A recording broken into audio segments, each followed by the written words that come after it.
কথায় আছে বিশ্বাসে মেলায় বস্তু তর্কে বহুদূর।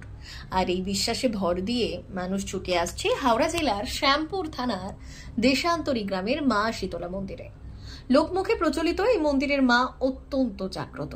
মানুষের বিশ্বাস দেবীর কৃপা পেলে জীবনে দুঃখ কষ্ট দূর হয়, পরিবারের শান্তি আসে এবং বিশেষ করে রোগ বালাই থেকে মুক্তি মেলে।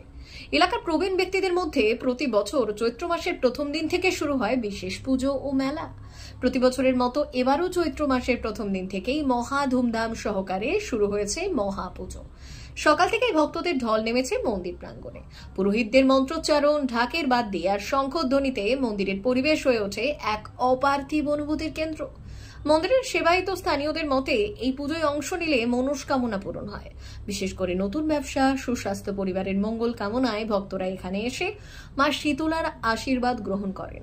অন্যদিকে পুজোকে কেন্দ্র করে মন্দির প্রাঙ্গণে বসেছে মেলা, যেখানে জেলার বিভিন্ন প্রান্ত থেকে ব্যবসায়ীরা এসেছেন মাটির পুতুল, হাতের কাজের গয়না, বাঁশ ও কাঠের শিল্পকর্ম, খেলনা, নাগরদোলা, বায়োস্কোপ, আইসক্রিমের কাঁচের চুড়ি সবকিছুই মিলছে এখানে।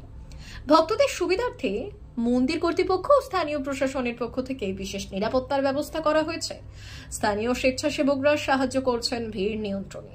আপনি যদি এখনো দেশান্তরী গ্রামের মা শীতলার মন্দির দর্শন করেননি, তাহলে একবার এসে দেবীর কৃপা গ্রহণ করুন।